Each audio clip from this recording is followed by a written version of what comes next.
ፀሐይ ስትጠልቅ ሕጎቹ ይቀየራሉ። ዝናቡ የደም ጠረን ይዞ መውረድ ይጀምራል።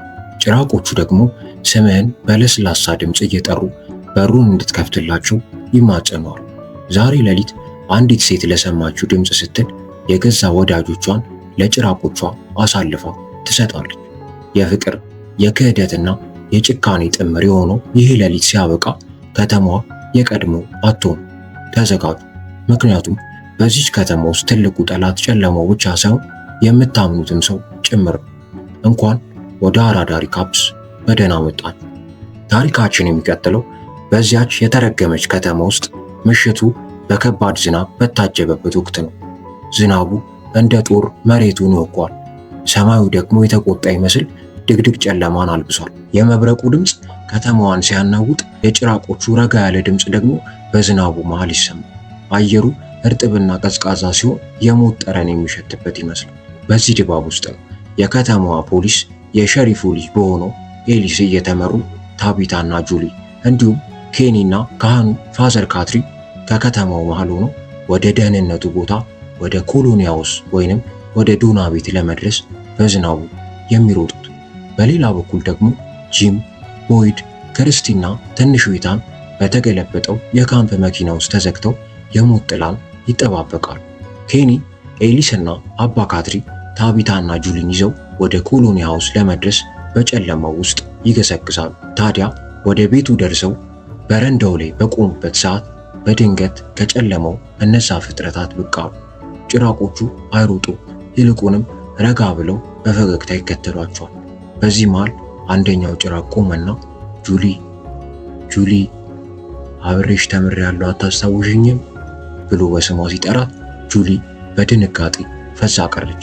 ድምፁ የሚታወቅና የሚማርክ ነበር። ጭራቁ ጁሊን ወደ እሷ እንድትመጣ እያባበላት ባለበት ሰዓት ኬኒ ሽጉጡን አውጥቶ ጭራቁን ይተኩስበታል። ነገር ግን ፍጥረቱ በጥይቱ አልተጎዳም። እንዲያውም መመታቱ ምንም እንዳልተሰማ ሆኖ ፈገግታው ቀጠለ። ታቢታና ጁሊ በድንጋጤ ደረቁ። ኬኒና ኤሊስ በሩን እንዲከፍቱላቸው ቢጮሁም የዶና ቤት ሰዎች ግን ጭራቆቹ እንዳይገቡ በመፍራት አቅመሙ። በመጨረሻም ፋቲማ የተባለችው ሴት በድፍረት በሩን ከፈተችላቸው። ዶና ግን አዲሶቹን መጤዎች አደጋ ናቸው በሚል እምነት በካቴና አሳስራ በተለያዩ ክፍሎች ውስጥ ለብቻቸው ትዘጋባቸዋለች። በተገለበጠው መኪና ውስጥ ደግሞ ጂም፣ ቦይድ፣ ክርስቲና ኢታን በጭንቀት ተወጥረዋል።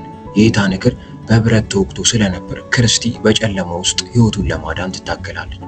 ቦይድ ለጂም ስለ ከተማው እውነታውን መናገር ጀመረ። እነዚህ ሰዎች አይደሉም፣ ጭራቆች ናቸው፣ ሌሊት ብቻ ነው የሚወጡት እያለ ሲያስረዳው፣ ጂም ግን ይሄ አንድ አይነት ስነ ልቦናዊ ሙከራ ነው በሚል በእንቢተኝነትና በትዕቢተኝነት ይከራከር ነው። በድንገት ግን ከመኪናው ውጭ ያሉት ጭራቆች መስኮቱን ማንኳኳት ጀመሩ። ክርስቲ እባክሽ በሩን ክፈችልኝ፣ በጣም ቀዝቃዛ ነው እያሉ በሚያሳዝን ድምፅ ይለምኗታል። ከዛም የክርስቲ ጭንቅላት ውስጥ መግባት ስለቻሉ ክርስቲ ፍዝዝ ብላ በሩን ለመክፈት ወደ እነሱ ትሄዳለች። በዚህ ሰዓት ግን ቦይድ ክርስቲን አጥብቆ ይዟት እነሱ ወደ ጭንቅላትሽ ነው የሚገቡት፣ አስታውሺ፣ ተረጋጊ፣ እንዳትሰሚያቸው እያለ አረጋጋት። ጂም ጭራቆቹን በመስኮት በኩል ሲያያቸው ለመጀመሪያ ጊዜ እውነታው እየገባው መጣ። ክርስቲም በከፍተኛ ጭንቀት ውስጥ ሆና ያንን ብረት ከኢታን እግር ውስጥ በኃይል አወጣችው። ኢታን በህመም ቢጮህም ግን ሕይወቱ ተረፈ። በሌላ በኩል በዶና ወይንም ኮሎኒ ሃውስ ቤት ውስጥ ታቢታና ዶና በሐሳብ ይጋጫሉ።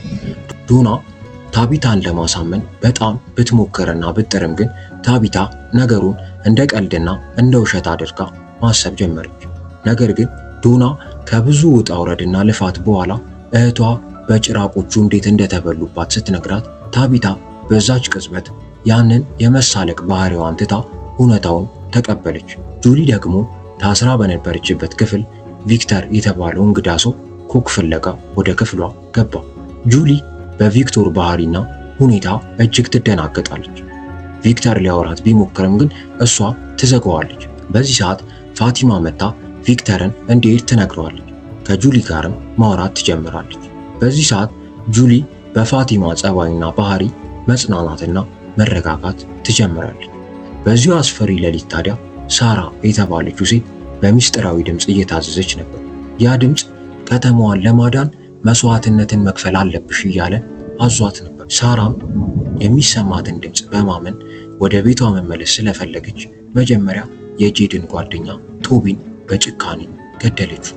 በመቀጠልም የኬኒ አባትና የኬኒ አባት ነርስ ወዳሉበት ቤት ሄዳ በሩን ለጭራቆቹ ከፈተች። ጭራቆቹ ወደ ውስጥ ገብተው የኬኒን አባትና ነርሷን በጭካኔ በሏቸው። ቤቱ በደም ተጥለቀለቀ። ሳራም ይህንን ያደረገችውን አሰቃቂ ወንጀል እንዴት ድምፁን እንደሰማችና እንዴት አድርጋ 3 ነፍሶችን እንዳጠፋች ለወንድሟ ናታን ትነግረዋለች። ናታንም በድንጋጤ ፈዞ ይቀራል።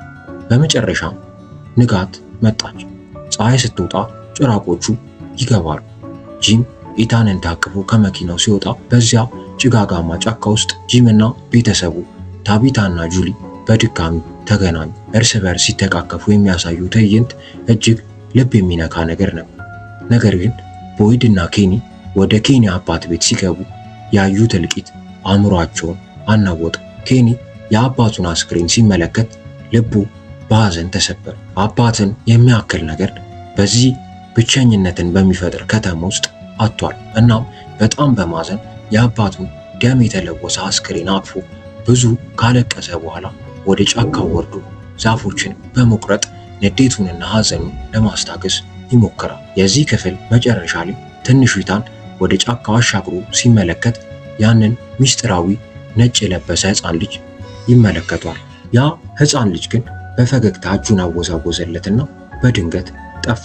ኢታንን የዛ ነጭ የለበሰው ሕፃን ልጅ በዛች ቅጽበት መሰወር እያስገረመው ባለበት ሰዓት ክፍል 2 እዚህ ጋር ያበቃል። በቀጣዩ ክፍላችን የዚችን ሚስጥራዊ ከተማ ክፍል 3 ይዘንላችሁ እንቀርባለን። ፊልማችንን ትረካችንን ከወደዳችሁት ላይክ እና ሰብስክራይብ በማድረግ የአራዳ ልጆች ቤተሰብ ይሁኑ፣ ይቀላቀሉ። አራዳ ሪካፖች ነን ለአራዳ ልጆች።